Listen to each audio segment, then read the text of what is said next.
Oli ku There is Still Hope channel y'essuubi. Tukulamusako wena gy'osinzira okuba ng'otulabira ku mukuto gwa There is Still Hope gwali munda mu ggwanga Uganda.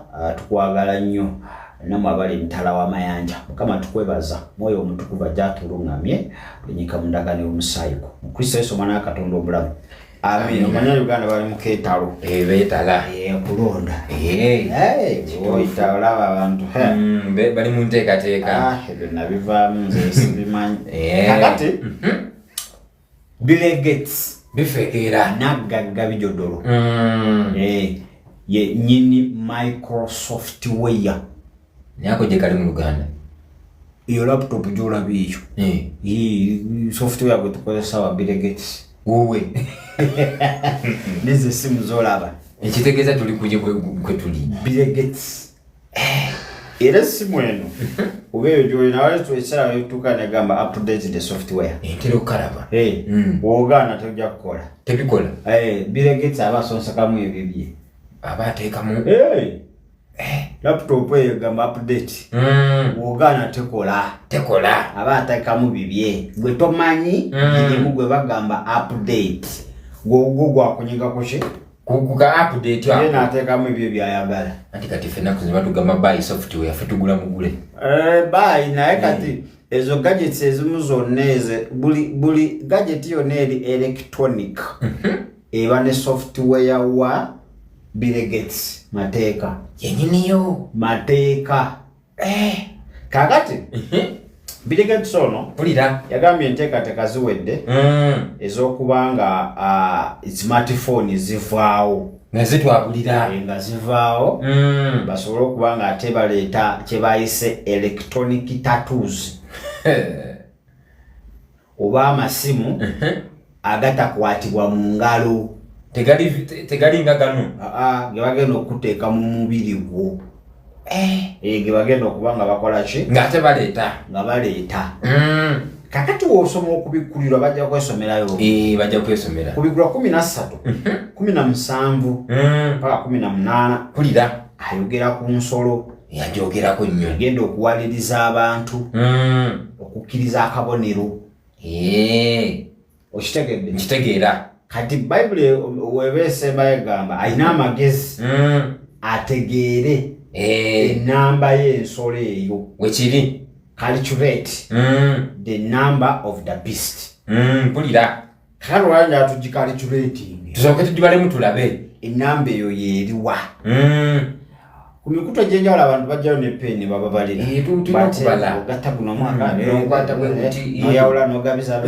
ofuna lukaga mukaaga mulabe firimu ez'enjawulo mpitirivu firimu Nigeria bisi wekiri nga bakulaga omuntu agirina wa bweti oba wonna kakati njayo mukubulire maaka ya beast tegenda kuba physical tegenda kubanga erabibwako era tojja kulaba muntu ng'alina mikaaga wano nga obadde okisuubira ffe twadde tutegeera ebyo nedda ssebo maaka ya beast egenda kuba eri spiritual ya mwoyo nnyo nkulage ndaga bikula Bible nagibikudde dda Yokaana ekisooka ebbaluwa 3:14 ebbaluwa ya Yokaana ekisooka 3:14 lugamba bwe luti ffe tumanyi nga twava mu kufa ne tuyingira mu bulamu kubanga twagala abooluganda atayagala abeera mu kufa nkitegeerera Abefeso 1:13 atugamba ebigambo bibino wammanga ekitabo ky'Abefeso 1:13 lugamba bwe luti lugamba nti era nammwe muye mwawulira ekigambo eky'amazima enjiri ey'obulokozi bwammwe mu oyo n'okukkiriza bwe mwakkiriza ne muteekebwako akabonero n'omwoyo omutukuvu eyabasuubizibwa ey'oluzungu egamba the mark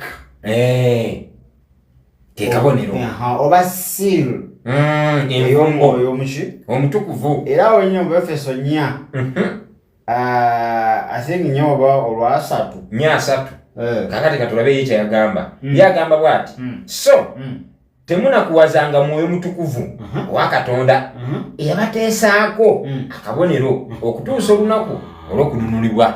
Okitegedde? Nkitegeera. Kati akabonero tekatandise wa Sitaani. No. Nedda. Akabonero katandikira wa Bwakatonda. Gye kava. Bwakabaka bwa Katonda. Sitaani buli kyakola, it is a photocopy. Bintu byakukubisa mu bukubisa. Teri kyonna kye yakola ekitali ki? Ekitali photocopy. Ekitali photocopy. Buli kimu yakifotocopinga.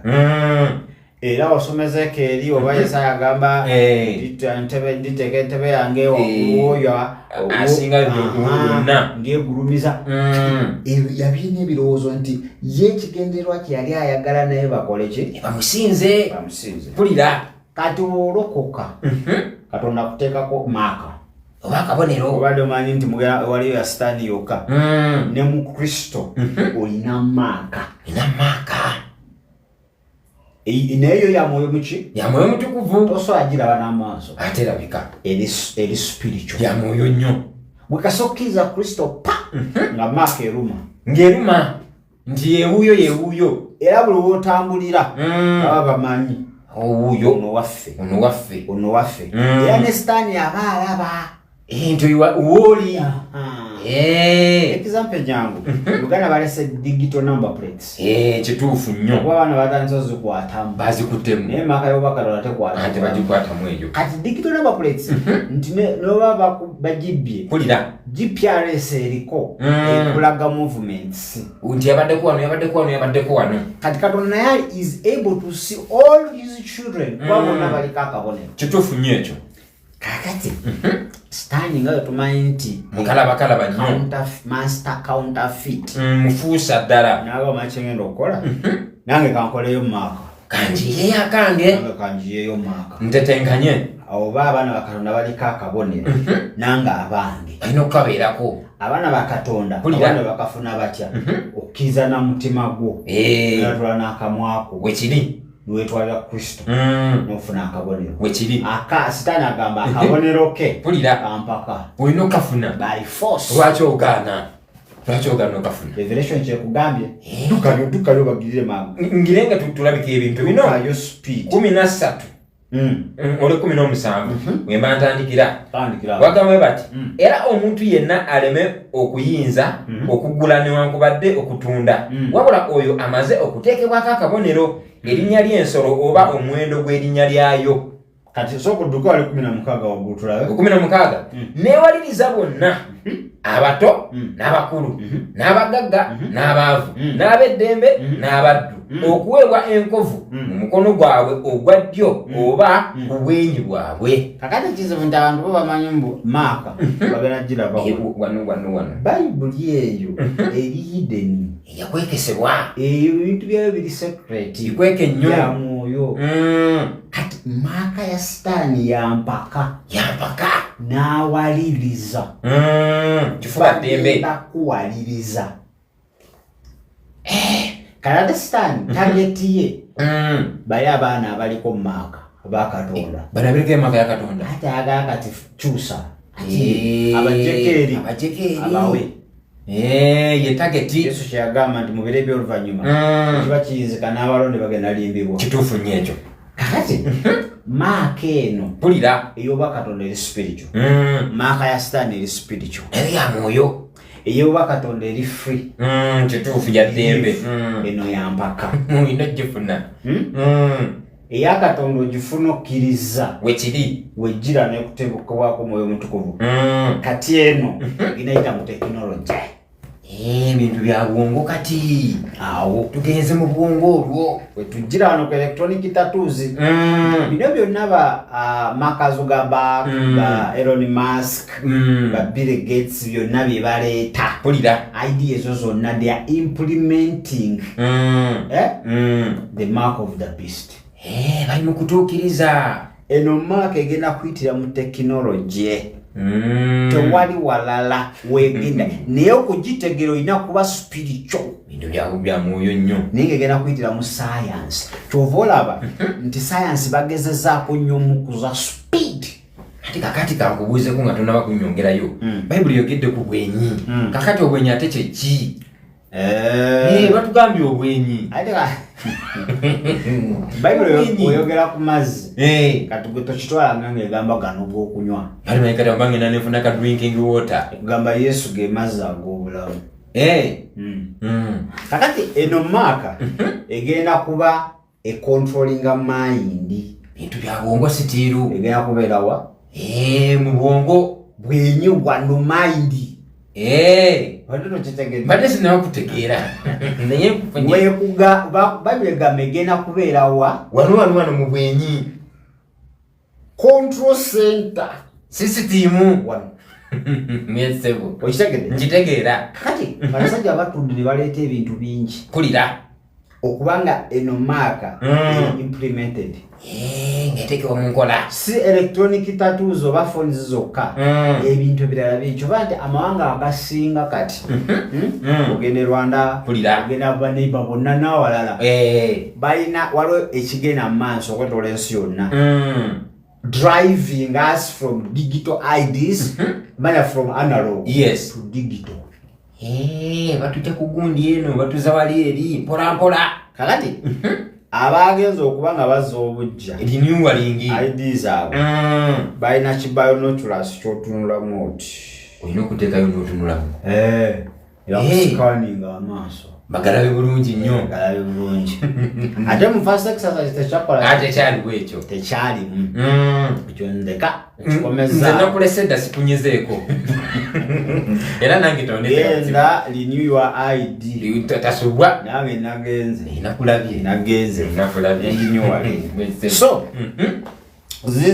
zino just initial stages. Ntandikwa butandikwa. Zireta kiri kyennyini. Chanamaddala.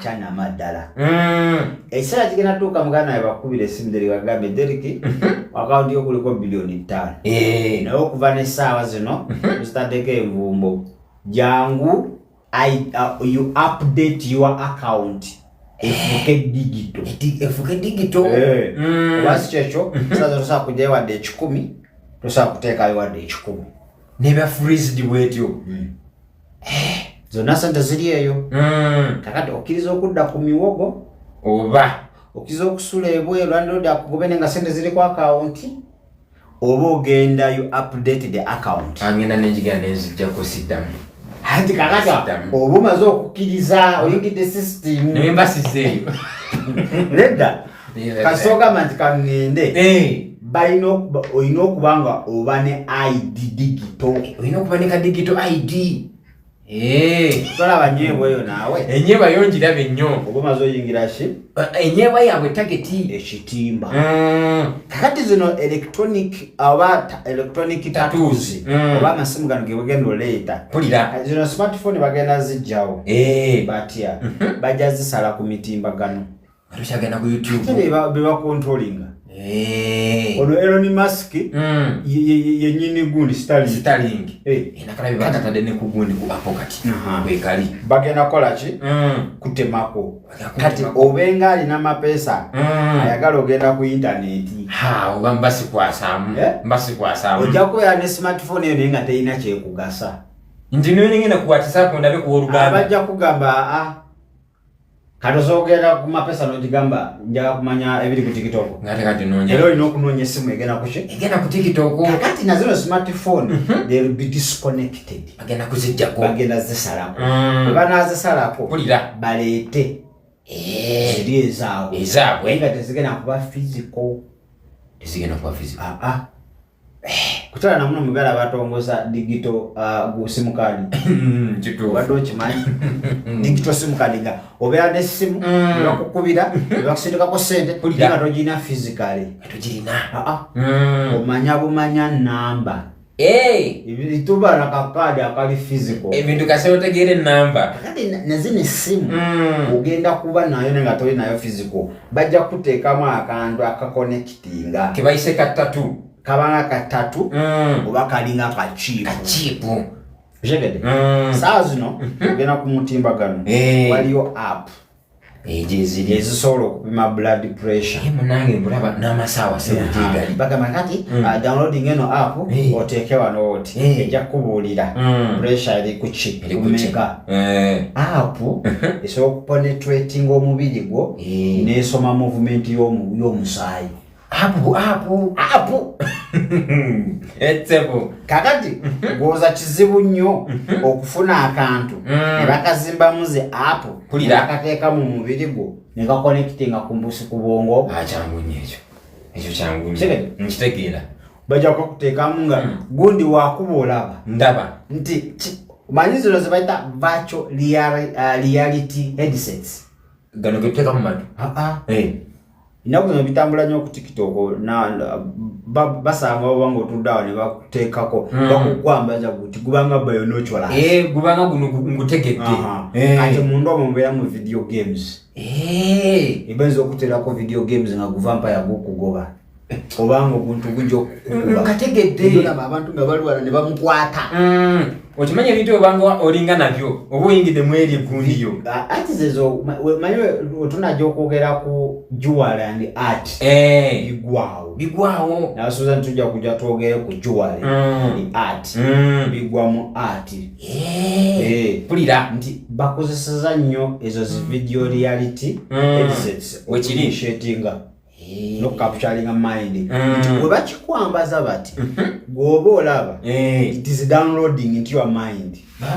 Ebalikola installation bakiteekamu kakati kati oli ne wagenda kigenda sigala mugwa era at a certain time kigenda kirota oba kigenda kudda yatandika oku experiencing a new world. You are introduced to the new world. Nkitegeera kakati nagana amasimu aga digital pulira we gagenda obeera nti bakakuteeka wano tatu oba kachipu kati wano obanga olina bionocholas oba osobola okulaba omuntu wakuba kasindika sigino ku obwongo ne bukuleetera virtual reality nti buno egundi eziro musabuza ya notapingamu okitegeedde olusoyinza okona bukonyi wano ogamba otya nti tata sina kyengamba ng'ompuzeko nti akasente nkataddeko era mu beromani n'ogiraba nti yiyo received from Precious. bannange so teri kuddamu kulebetana gasimu nti ate kakati initiatinga kolakola bagenda kutubako masimu ate kati omwantanja nakutemako mukono agende nagwo wabula hanking ejja kusigalawo eyo tesobola kuvaawo system baba gwankinga bakukwatamu era obeolaba ng'oli sente zonna zijjeko ku akawunti eri naye bannange nkitegeera kyekino ekintu kye bali kuzimba nti nga beegambye nti it will force ekijja kukuwaliriza obeera tugeseera oya communicatinga n'ali America olina ebintu byagala okulaba obigenda mu maaso smartphone tekikyagasa kifuse nga kikali kibeera gabinde kakati kunyigirako miwendo gabinde nfuna akantu ekijja kijje oba kye bayinza okukola nase balina tuwe bayinza okugamba smartphone tekyakola ifunire ka device oteekemu ka device obeere ne ka device kabere connected ku simu awo ng'osobola ogikozesa okitegedde nkitegeera ye nkugambe ntya kiringa decoder ne TV wekiri nti eno decoder ogiconnectinga ku TV nolaba nobeera ne TV yokka wali kyogenda laba sekanayita decoder wetaaga decoder bagenda kukolako ka decoder ka cheap oba katatu kali electronic akalala esimu nga bakusalako ng'olina kagula esimu eyo kubanga ekola nofuna akatatu kaabwe okawayalinge oba omaze okukkiriza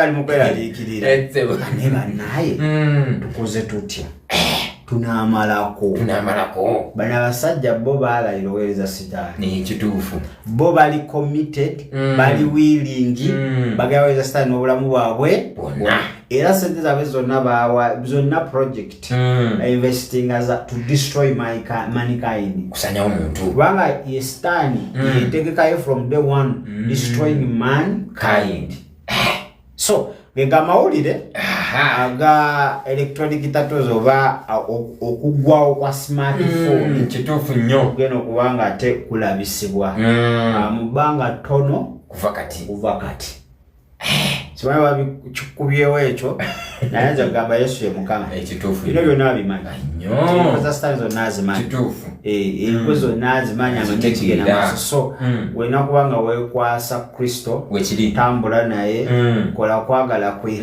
alinawe out era abalonde be amanyi engeri agenda obawonyaamu kana akabaata akaze naye nga toyagala totawana kusaba mbu bife tebisobola ebyaleka binotuukirizibwa gwe jasisaba Mukama akuwa ekisa akuyamba akubikkeko alabe engeri gy'oyinza okuba nga okola ki engeri gy'oyinza okuba nga ate obivuunukamu gamba Yesu waleero obulamu bwange era omulokozi Mukama wange egana sitaani ekolayo byonna senga gwe Yesu bulamu Kristo Yesu ona Katonda omulamu amina kale beera mugumu be courageous damu amaanyi ogumeshi omwoyo Mukama waffe ali muki ali mu control lwatuka kubanga tusukkako wano lunaku lwolwaleero tujja kuba tukwatagana enkya ab'ebirooto mutulinde enkya tujja kuba nga ate tukwatagana bannaffe abali ku YouTube ndooza katubasiibulire wano tubagaliza kiro ekirungi